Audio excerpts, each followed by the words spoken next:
I'm Matt Downing, and welcome to Diving Deep EDU.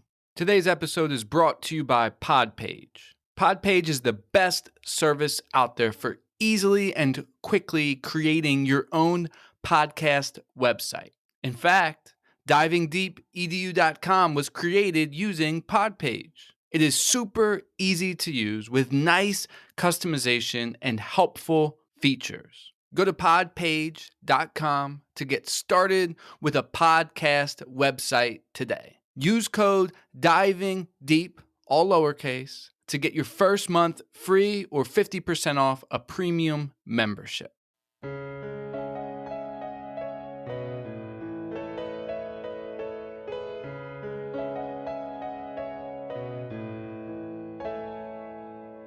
Curious conversations with all types of peeps. Encouraging innovation, we are diving deep. Certainly education is what we like to speak. Fervent with dedication, now it is time to teach. Yeah.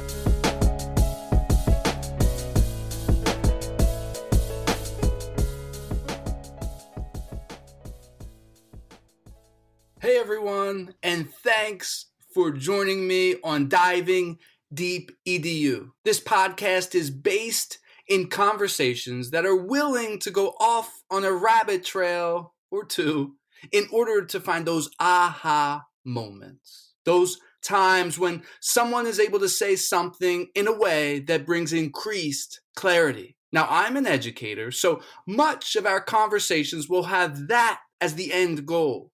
How can the things that we are talking about help us to dive deeper into educational practices? Thanks for tuning in. Our guest today is Oliver Caviglioli. Oliver was a former special school head teacher and is now an information designer who focuses on creating visual clarity around teaching ideas and processes. Oliver has displayed this visual clarity through books, such as Dual Coding with Teachers and Teaching Walkthroughs. Check out his work at olicav.com. Oliver, thank you so much for joining me today. How are you doing? I'm doing really well. Just completed a COVID test, which I hope will be I'm not sure, positive or negative. Negative. But yeah, I hope that it comes out okay for you. Are you having symptoms or what's going on, or were you just getting it out of precaution? No, my son, I've got a son with Down syndrome who comes over at the weekend. He came over, he's about 30, and he's been really unwell. We just check ourselves out. I think we'll be okay. Okay, yeah. Oliver, thinking back, your dad was an architect, and he would spend time going things of good taste with you. Thinking back to those messages and those discussions that you had, what is a message or lecture that he gave you that remains imprinted upon your mind? Well, not only was he an architect, he was French. So he saw lots of things around him as just what's called kitsch. Do you know the word kitsch? Just very decorative, overabundant, too many colours, too many bright colours, too many flowers, too many lines, just too many everything. Too much of everything. Whereas, so he was an architect at his prime in the 50s and 60s and 70s, and so that's when it's now really popular again. Mid-century modernism. Yes.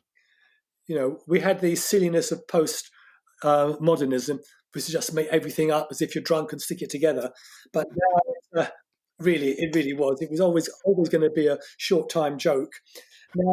Now, it's proportions, harmony, lines. It honours the users of things as being mature adults who want to have things be very efficient, but also be very aesthetically comfortable and comforting. Yeah. So you mentioned your dad was French. So you were sort of getting at, and I'm trying to make these connections here because I'm not totally, fluent with architecture and style of the 50s and 60s with French. You were saying he was sort of fighting against some of those pushes in France with the the ornate, colors and materials. Is that what you were saying? I think that's pretty much, it wasn't to do with France. I think all architects around the world, Mm, from those who had the Bauhaus as their primary point of inspiration, and then later Le Corbusier and other architects, were always fighting the good fight yeah. against decoration.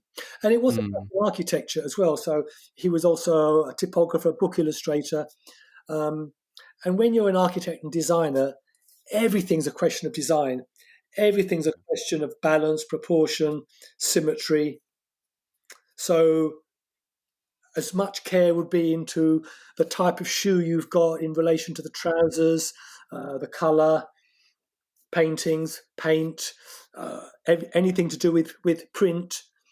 yeah. And they're all the same principles, really. And once you see it, um, what it means is that now I can go out. Or when I went to London a lot, I'm only half an hour away. I'd go around the shops. I go to big bookshops, whether I was looking at fashion, whether I was looking at furniture, whether I was looking at books and magazines. I could use all of that in my work as an educational Mm. designer because I'd be learning all the time because it's all transferable. Off of that, how have those lessons, and you were sort of getting into that, but maybe we can flesh that out a bit more. How have those lessons that you've learned, through your interaction and growing up with design, how have those lessons impacted the way that you interact with material today? One of the things my father said, I think architects say this a lot, is that progress comes from complaining. So I heard, so I heard of every day a torrent of complaints. This jar is too hard to open. I can't read that print. This is the wrong color. This this tool doesn't work. Or there's instructions. How am I supposed to know what comes next? And just this morning, I was looking with my wife at the government instructions to take the COVID test, and a few times we got stuck. It's as if they haven't gone back and lived the experience of being a novice, new. It's all Mm, unfamiliar, and you wouldn't know what to do. mm. So, yeah, complaints. Now, you obviously have a love for design and the organization of materials. What drew you, and you're using that today, but what drew you to enter the education field as opposed to an architecture field, or a design field, thinking back in time? And then now it's really interesting because you've sort of combined the two. But this question is getting back in time because you had that decision. Am I going to go this way or this way? What drew you to education? Firstly, as much as I love this world of design, the intensity, and it was pervasive, it was everywhere all the time, and it was kind of based on complaints. It just got too much for me in the end, so I went into education instead. But Mm, in a couple of years, I was in mainstream school, teaching French and phys ed, and then I went to a special school, and then straight away, because the children learnt so readily with concrete visual communication, yeah. that I was utilizing all the skills and knowledge I didn't really recognize that I had. Hmm. I was surprised that other people, well, why can't you draw? You mean you can't draw? Like handwriting. It's like saying you can't write properly, can't draw, and then I was obviously trying it out with children with sometimes with severe learning difficulties. Hmm. You know straight away, you can't kid yourself. Oh, this will do. It can't do. You have to put yourselves in their shoes. Interesting. And also during that time, unlike I think in the States and here in America, for the last 5, 6, 7 years, they've had this incredible focus on evidence-based teaching. Yeah. When you work in a special school, we live and work side by side with educational psychologists. Hmm. So we had research all the time, and it was natural to converse about what plans you'd have with a psychologist with regard what papers or what does research say. Yeah. So you're mixing research with roll your sleeves up, really difficult problems in the classroom. Tell me what a special school is. That term isn't that common here in the States where I'm from. Well, I know in the 70s and 80s there was a big move to inclusion. Uh, Britain went the same way, and I remember reading lots of papers about it in the States. Uh, we it's not quite the same now, but in the 80s, they split special schools into what they call moderate learning difficulties Mm-hmm. and those that would call severe learning difficulties, which included children with autism. Pretty much most of the children who used to be in moderate learning difficulty schools are now found, quite rightly, in mainstream schools. But those with severe learning difficulty, their numbers didn't diminish because the advance of medical science meant there were more survivors from premature births. Mm. And so their conditions were really quite severe, yet the survival rate meant that they had to be addressed. Oliver, one of your main focuses these days is dual coding theory. Now, we're going to dive deep into dual coding theory because that's what we do here. We dive deep. But to get things started off in a concise way, especially for our listeners who this may be new, what is dual coding theory? Okie dokie. Let's look at coding. Psychologists, I joke, they sometimes try and confuse us by using complicated words Yes. instead of everyday words. So instead of learning, they'll use the word encoding. Okay. So they use the word encoding, meaning new information comes into your mind, and because it makes sense, because it relates to what you already know, you imbue it with meaning, and it kind of has a slot in your mind where it will fit, which is appropriate. They call that encoding. So dual coding is encoding something twice. So imagine you'd never come across or learned French, and because French is my first language, I thought we'll start off with some easy vocabulary and I'll teach you the French word for cat. Well, you'd hear me say le chat, you would see the spelling of it, and you would see an image. And so all those would be bundled together as one unit of information for cat. So it would be encoded with a word and it would be encoded with an image. Thus the term dual coding. Yeah. And Professor Paul Kirshner therefore calls it double-barreled learning, because you're kind of getting double the power of learning, which means at the other end of the cycle, which is retrieval, remembering, recalling, and because it leaves what's called, it's not real, these are just metaphors, a double memory trace, which can trigger your memory either with the word or the image, or most likely with both. So the retrieval strength is doubled, consistent with the encoding strength. And a Canadian called Alan Pivio, who, by the way, in 1948 was Mr. Canada bodybuilder. So he was a dual professional. He was a dual professional. Anyway, he devised this theory in a very early, late 60s, early 70s, and spent the next 4 decades testing his theory. So it really is one of the most robust theories in education. And people get quite excited by that. What isn't focused on is that his studies focused on really simple material, as in le chat, the cat. So we weren't going into philosophy. We weren't doing abstract concepts. So, an image of the Parthenon wouldn't help you understand Plato's philosophy. So it's simple stuff. So, and there is lots of stuff that students need to learn, because you can't do complicated things, which is about connecting it all up, if you haven't got any things to connect. It plays a really useful function. So I was kind of, and I'm at fault because in the book I wrote Dual Coding with Teachers, we use diagrams or graphic organizers or visual tools or semantic organizers. They're all kind of different words for the same thing. And yet it always struck me, this has always been called dual coding. They've even been called visual strategies. Yep. But the thing is, I've called them word diagrams, because you really don't need any pictures in them at all. So how comes they're called a visual strategy when there's no visuals? And so I got to work on this, and I've come up, to my satisfaction, and in some interesting links with other bits of research, I've come up with 2 stories for dual coding. So dual coding pure, as Alan Pivio did, is my story number 1, which is a word and a visual. Okay. And all the benefits and limitations that I've just gone through.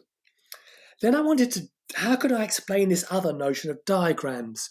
Yeah. So I realized in my dual coding story number 2, which Pivio did talk about, or rather write about, but he didn't research. Other researchers did.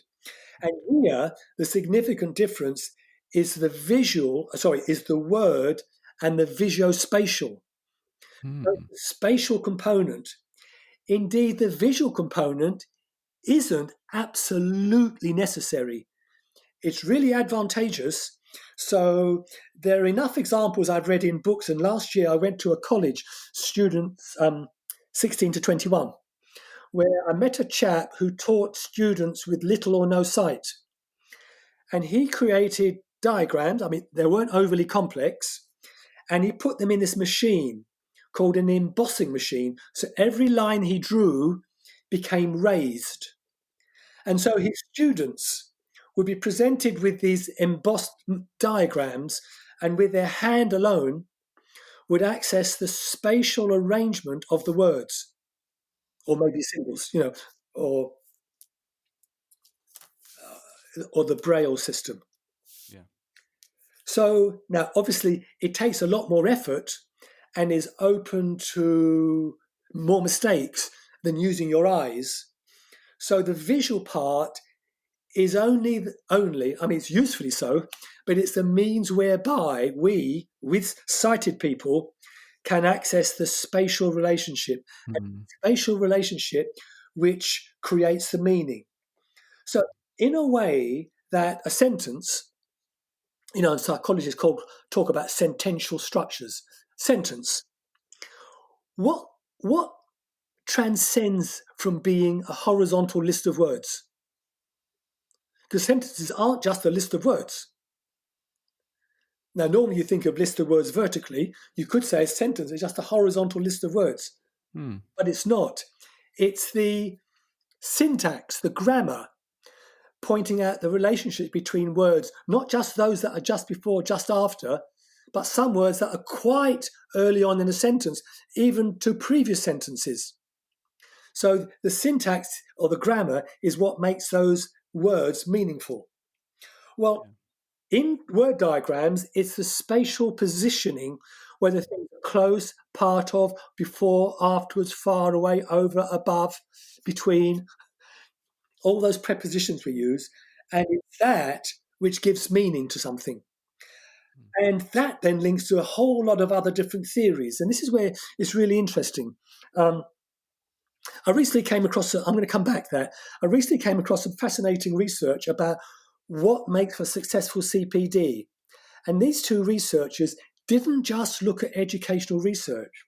They also looked at social psychology. So they, in addition to educational research, they looked at social psychology, nudge theory. They looked at habit formation.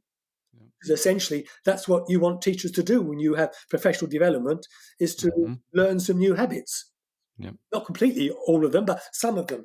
So when we look at research in different spheres, and when they all point to the same area, that's a really strong clue to its validity.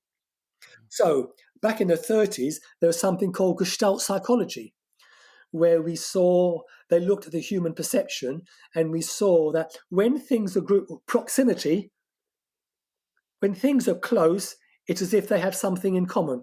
They group together. So there's a whole host of other Gestalt principles at work that relate to the spatial arrangement. And there's an American psychologist called Barbara Tversky, who has working for 4 decades as well, has, in her recent book, Mind in Motion, has come up with this wonderful phrase, we regard ideas as objects. Wow. We regard ideas as objects. So just as in the world, we arrange, look at your house, like any house. You've got thousands of objects, and you place them in particular arrangements, the result of which is something that has meaning, called a house. And so when we arrange ideas in the same physical way, it creates meaning. And one more bit of research, 2 more bits of research. Psychologists who looked at our language. And they showed, well, what was psychology? One was a linguist. They showed that we speak in metaphors. So, for example, I normally do this exercise in my course. I say, I taught children with special needs. Could I teach them this? And I say, Shakespeare is central in the canon of English literature, whereas Joe Wharton, that rather irascible playwright, is somewhat of a peripheral marginal figure. And they say, no, of course you can't. And then before their very eyes, I draw a circle and I say, inside is what we call great English literature. Outside, you might have great French literature, or you might have bad English literature, but you got the inside and the outside. So that circle is this thing called the canon of English literature. In the middle, because we always say something is central, when something's central, we mean it's important, there's this geezer called Shakespeare. And right on the edge, there's this playwright, this 1960s English playwright, I put O for Autumn. So he's on the edge. So he's edgy. He's on the periphery. He's marginal. Some people even would argue he should be outside it because his works are scatological, filthy. So when I do that, I'm then in a position to ask the teachers, because they're quite a provocative question I ask them, do you think it's possible that on some occasions, some may think many occasions, the language we use with which to explain a concept is way more complicated than the concept itself? In the example I've shown you, you can depict a concept really simply with a diagram. Yeah. So when we look at our language, we use spatial metaphors all the time. So I'd say Matthew is front and central in the world of podcasts. Of course, you're not front and you're not central. It's a metaphor. There's no such thing as front. There's no such thing as central. We speak these metaphors constantly. And so it's as if people are actually describing a diagram with words. But none of the students can see the diagrams. They have to reconfigure all the words and try and get the image in their head. Now, back in 1987, Larkin and Simon, two psychologists, published a paper, said a picture is, brackets, sometimes worth 10,000 words. And it was based on a bit of research they did that's been replicated multiple times. Two lots of undergraduates, physics students, clever people. And one of them, they presented them with problems, and the only source of information they had was text. The other group, it was randomly selected. They had the same problems, the same questions, and they were presented with text and diagrams. And those who were presented with the diagram as well as words were significantly quicker, more accurate in arriving at the answers. And the conclusion drawn by the Larkin and Simon was, are you ready for a bit of jargon? Bring it. Diagrams, when they're well constructed, offer computational advantage. They are computationally more efficient than text at drawing out the meaning. So with text, you find, and I trip teachers up because I give them exercises where I design them. They look really simple and they can't answer the questions, and then I give them the same information in diagrammatic form, and the answers are just self-evident. So inference is really difficult with writing, reading. With a diagram, it's in front of your eyes. So I'll finish off by a British philosopher, Bertrand Russell. In the 1930s, he wrote a chapter in a book, and his chapter was called Vagueness. And he said, when you look at a diagram, all the items within the diagram, the elements of the diagram, and their relationship to one another, so as I said before, close, far apart, up, above, below, all those things, they are immediately and explicitly available to the viewer. There's no guesswork. If something's closer, you don't have to guess whether it's closer. Your eyes tell you it's closer. And like my Shakespeare, is it inside the circle or outside the circle? Is it in the middle or at the edge? It's obvious. And then he went on, if you want to communicate and explain those relationships with, and I learned a great word there, concatenation. It's a wonderful word. Con is Latin for with, Catena means chain. In other words, a string of words, whether spoken or written, you have to use, and I'm going to use this phrase, compensatingly complex syntax. So we kind of gone full circle.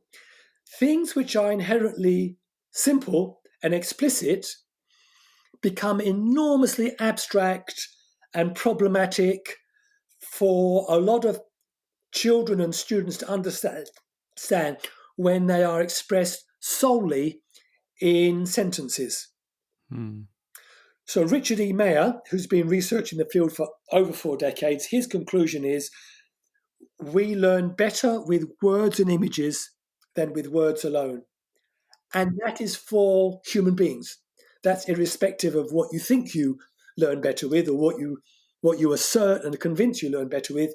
You know, obviously I'm avoiding the learning styles for Arjo. So when you get those different research in different fields, cognitive linguistics, and you're getting, I could go into neuroscience as well. It's a fascinating collaboration of ideas.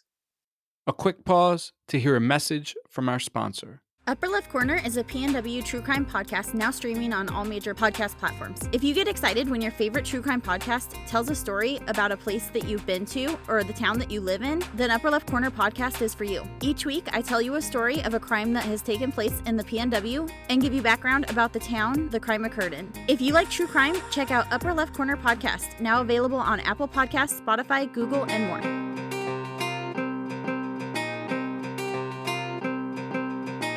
Yeah, Oliver, this is wonderful. And the thing that jumps out, there's a lot of things that are very fascinating about what you're sharing.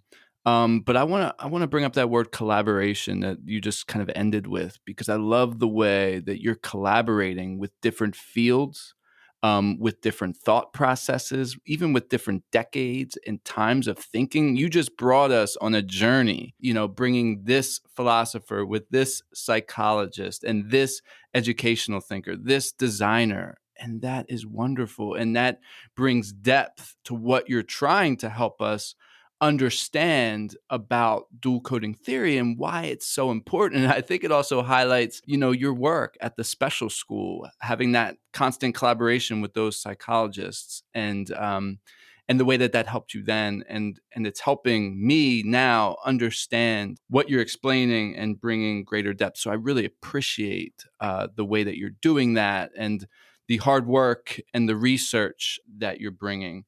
I do want to follow up and ask something. So Sure. You sort of divided these or categorized them into story 1 and story 2. Now, you've been sharing a ton of examples, but some people, like myself, are still trying to get our heads around this.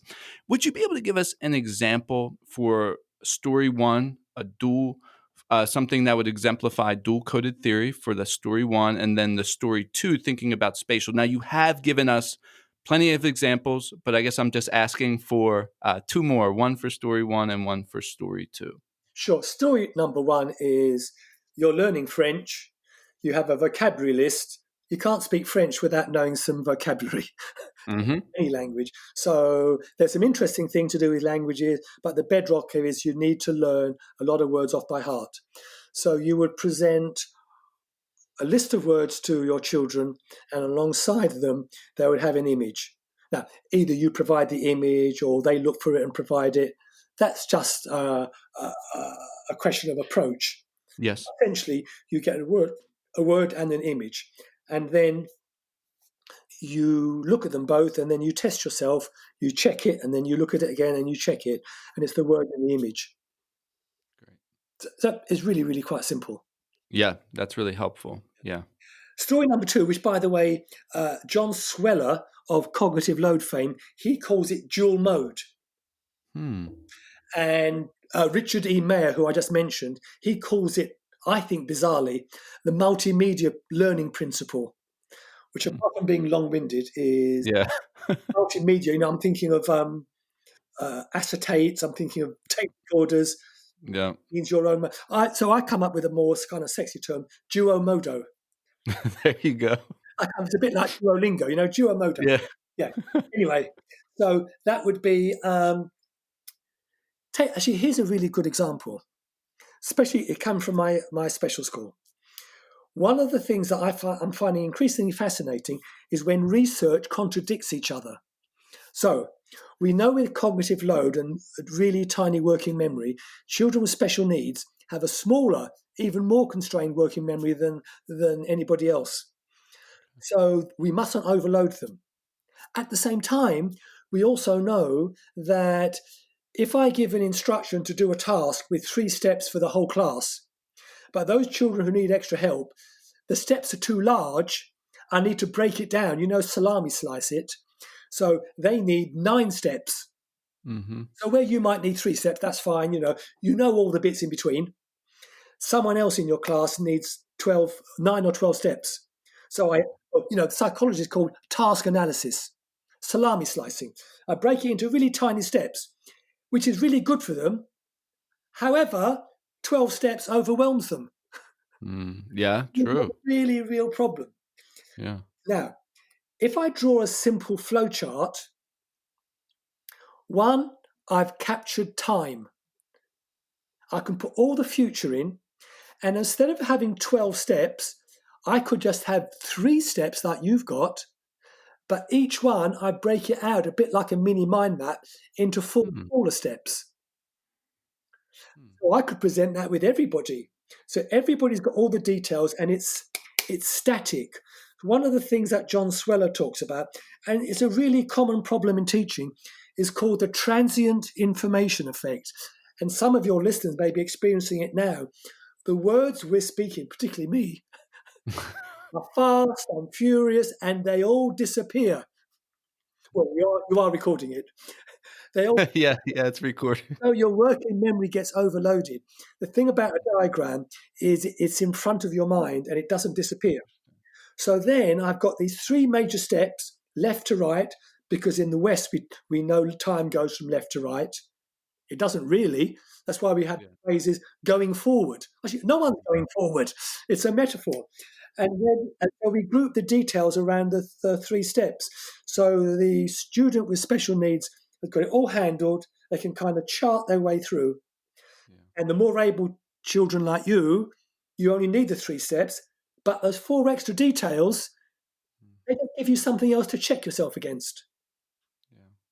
And anything other... Now, I could write a whole list of instructions. I don't know whether you've ever bought anything where there's just verbal written instructions. Step 7A.2. You end up going right to the beginning. It's really complicated. Yeah, thanks for that. Thanks for that example. I was having a little bit more difficult time getting my head around the story too, and that example just sort of solidified it for me. So I really appreciate that. You have a book, Dual Coding with Teachers. How can we bring dual coding theory and integrate it within schools? What have you found to be successful? Well, in the book, I go into, there are different ways that I'm leafing through it now, because my mind goes. There are different ways in which it can be expressed. These are most of them. One is graphic organizers. Mm-hmm. And in America, they tend to be pre-printed boxes that children fill in. So I'm using them in the kind of the broader sense, which may be tightly inaccurate, more like a visual tool or semantic organizer. And there's diagrams where you might draw a profile of a rock to show the different types of soil, or the inside of a machine, how that works, or a brake system. Then there's sketch notes, which has been really quite enormously popular, particularly in the States over the last perhaps half dozen years at least, which are handwritten notes that you would take for yourself, which would be including doodling, drawing, notes, headlines, highlighting. Infographics, and these vary in quality and sophistication. Sometimes you see them in newspapers sometimes. It's almost as if all the bits of news they haven't been able to use in a story, they'll just give you a whole bundle of numbers. 20% of that, and it fills up a space, in really low quality. But on the other hand, presenting visual data presented visually allows human beings to hold in mind and think and analyze in ways that would be impossible without the external visual projection of those numbers. Posters, we've always had posters. Yeah. Slides, presentation slides, PowerPoint, Keynote, and they're all principles of how to make those words. Documents, they needn't just all be words. Displays, I don't know what you call them in America. You've got a big board, a display board, and you put some of the things the children have done or some of the things you want them to learn or have in mind. Drawing itself, and there's been some recent research to show by Myra Fernandez that it's one of the strongest, if not in some cases, the strongest mnemonic aid to memory. So that's another kind of angle of the dual coding. So in which case you've got the visual, you've got the verbal, and you've also got the gestural, because your body remembers the drawing and how it went, so you could redraw it again. Oliver, let's talk about that for a moment. So, okay, great. Drawing, that would be, you give a concept to a student and they would have to illustrate it. So it would almost be, like a fusion with an art class. Or can you explain that a little bit more? Yeah, I want to get rid of the word art. So the top sketch noters in business, Don Moyer, Dave Gray, calls it sketching as communication, not sketching as art. Interesting. So if you were to draw a human being, you draw a little rectangle with a little circle on top and two wiggly lines or curved lines for the arms and the legs. And that's all you need to do. Give me a concept that you think drawing would, it's helpful. So you're studying this concept and the student draws this sort of thing. Can you give me an example of that? I'm going to give you an obtuse one. Barbara Tversky did this research, which I think will be illegal now, because she videoed people in a booth watching a videotape unbeknownst to them. So they had to follow, because they knew they would be asked questions on it later, a verbal or written instruction of how a braking system works. Okay? 70% of them, unknowingly, and they weren't asked to, found they were gesturing. And I'm gesturing now. I'm going, so the pump's here, and it goes over to the left, and it meets this, then it shoots down to here, then it breaks away into... So they were gesturing what they thought the words represented. And the ones who gestured better than those who didn't. And then she did a subsequent test where she told half of them, you have to sit on your hands. You're not allowed to gesture. And the other half says, you really can learn more if you gesture. You have to gesture. And again, they compared them. And those who gestured did far better than those who didn't gesture. So I wanted to establish that first before we start talking about drawing. Yeah. And I also want to go with those cognitive linguists who talked about our language. That was back in the 80s, Lakoff and Johnson. They said the metaphors we use are spatial metaphors predominantly when we're dealing with thinking. That insight by the linguists became the very birthright, the origins of something called embodied cognition. So a whole field of psychology grew because of this insight into our language. And there we found out that we are constrained by our working memory, but we can really hack it. So not at the expense of working memory, but in addition, you can use all the words and thinking and speaking you want, and additionally, you can draw or trace. So I do an activity on my course where we construct a diagram, a word diagram. It's about my home country, Corsica, a French colony. And I talk about it. The teachers, it works with students, copy exactly my diagram. They then explain the diagram back to each other, elaborating using sentences. And at the same time as they do that, the index finger of their hand that they write with, they make direct physical contact and they trace the shape of the map in perfect coordination with their speaking. And then we take the map away from them. They're given a blank sheet of paper and they're asked to redraw the map from memory, and they do it like a photocopy. Because their eyes have seen the map, their ears have heard their narrative, Their mind has exerted cognitive effort to create full sentences as they explain to a partner. So there's that element of accountability. And significantly, and I'll go back to John Sweller, who has verified this, the tracing has been another source of information capture, not at the expense of, but in addition to the limitations of working memory. And the results are just consistently remarkable. And when you do it with children, those who had become disenchanted with school and had created a very strong self-image of them as not being clever or good learners, in an instant, they have evidence before their very eyes that actually that just wasn't true. The only thing that was true, they hadn't been taught the best tools for their mind.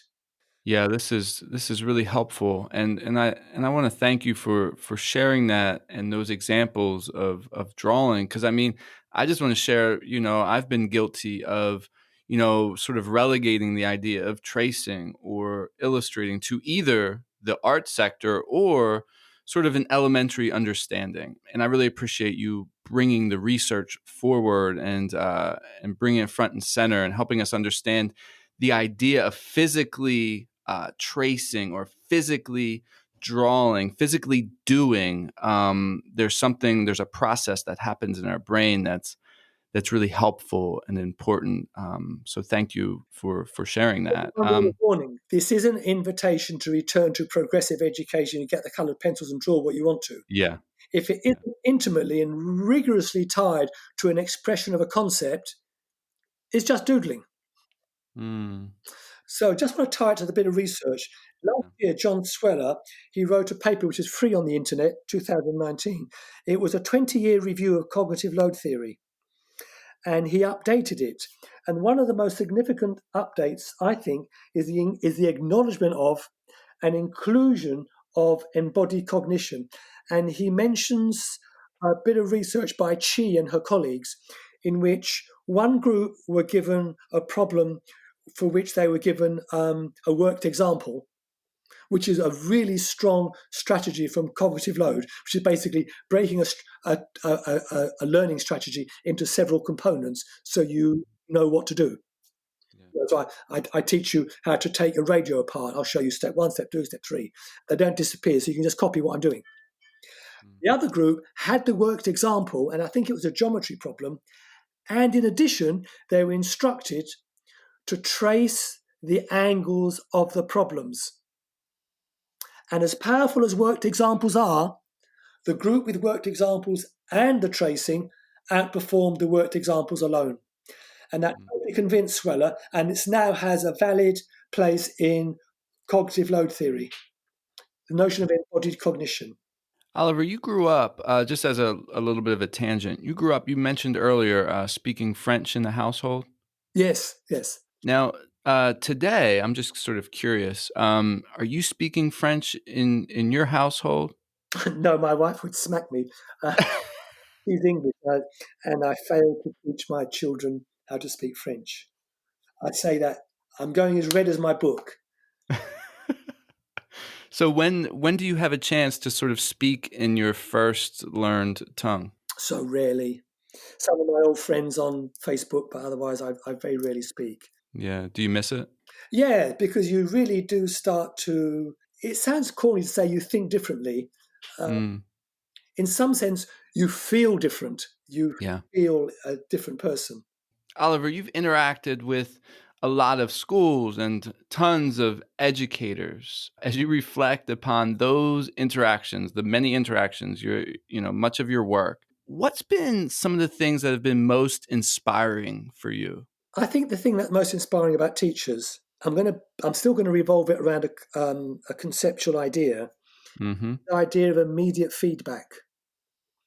When human beings get immediate feedback, they can adapt in the moment to what's needed to be said and done.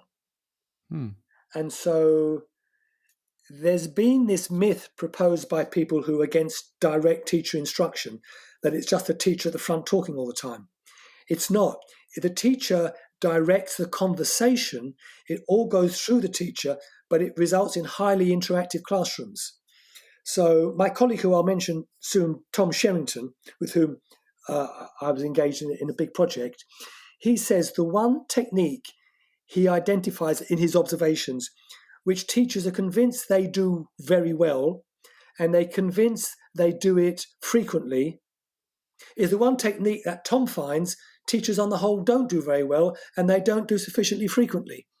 And it's a technique that allows immediate feedback and interaction, which gives more feedback. It's called checking for understanding. So constantly asking, prolonging, probing conversations to find out what children are thinking, what their assumptions, why do they think this, and why does Sue think Joe thinks that? So you get children to evaluate theirs and each other's thinking. And then they get used to the idea of projecting, exposing their thinking, and then learning just accelerates. Have you seen ways that have been helpful to check for understanding, or is it just as simple as asking? It really helped to do cold calling, Doug Lemo's cold calling, because if you want, Tom and I have got together this thing called a clusters, where we realize that researchers, because they're scientists, only want to measure one thing. That's right. The result is when they write about it, they write about the one technique. And that somehow perverted teachers in talking about one technique, whereas in reality, performers in whatever sphere they engage in use several techniques. So I'm going to put together 3 techniques together, and I'm going to link their configuration by looking at my reasoning. So I'll say if, and I'm going to emphasize the words, if I want my students to think for themselves and make sure they don't leave it to anybody else, then I'll do cold calling so that they know they could potentially be immediately accountable for telling me what they've been thinking. Yeah. If I fear that some students may not have enough prior knowledge on their own to make that profitable, then I'll do something like think, pair, share. Okay. Then they'll be able to double the amount of knowledge they've got. They won't feel as if personally accountable. They'll be part of a little team. And by talking, they'll be rehearsing their answer. Mm-hmm. Then if I want to check that they've understood, then I'll use check for understanding so that we then can build a dialogue that goes merely past who's understood, who hasn't. So I can get past hands up or yes, oh, Matthew, that's great, you got the answer, assume the rest of the class have as well. But I need to ask Oliver at the back, Oliver, did you agree with Matthew? So you're getting this constant conversation that probes, which makes the classroom really exciting. Yeah. It's a real thinking classroom. So that's an example where you'd use 3 techniques really closely aligned based on the if I want this, then I'll do this. Mm-hmm. So not only is that useful for a teacher in themselves to really test their little theory, but it means if you were a master teacher and I was your student, I'd get the outside story by watching you teach, but I'd get the inside story by hearing you explain why you chose to do what you did. And when you mix the inside and the outside story, for a teacher, that really can propel you to understand more fully and then pick up new habits. I want to pause this podcast for a moment to let you know about another great podcast. Hey everyone, my name is Mike Dunn, and I'm one of the co-hosts of Rethinking EDU. Our podcast is a roundtable discussion about education possibility. We talk with professionals from around the country who are doing groundbreaking work reimagining and remaking schools. Come check us out at rethinkingedu.co or wherever you get your podcasts. Now let's get back to the show. I really like the way that you're calling it this sort of conversation that the master teacher's having with the students and interacting with them in different ways. The cold call, the think, pair, share, the dialogue, and all of those things come together to hopefully help form a better understanding for the students. Oliver, this has been a complete blast. As we get to the end of our conversation, who do you want to give a shout out to? And I mentioned him already. It's Tom Sherrington. He's my co-worker now in our walkthrough project, where we have applied the principles of dual coding and the parallel principles of really clear, crisp writing to be able to capture teaching techniques in 5 steps. And he's been an inspiration to me in the way he has done that, and his many other work as well. Oliver, it is time for the final word. What would you like to say to close out this podcast? I'd like you to look at your talking. When you talk to, you're outside of school now, so do that as a warm-up, and then when you get in school, notice your explanations, the words you're using as if you were describing something physical. Just try as a party game over Christmas not to use a metaphor. Never use the preposition in, on, beside, forward, backwards, on top of, centre of. Because I caught you. You said front and centre, Matthew. Yes. Try and do it. And man, I can't do that. The degree to which you recognise you use these spatial metaphors may be an indication, the degree to which the understanding would be better if you also made those spatial metaphors not just linguistic, but also visual. Oliver, this has been a fabulous conversation. Thank you so much for joining me on Diving Deep EDU. I appreciate your unique insight and helping us dive deep. To those listening, thank you. Thank you for tuning in to Diving Deep EDU. If you like this episode, subscribe, share it out, post a review on Apple Podcasts. All of those things will help get this podcast out to more people. Until next time. Wow, it's time to reflect. That's astounding. You've been checking out the podcast from Matthew Downing. Hope you like diving deep like a scuba diver. And the show provoked hope, that's our true desire.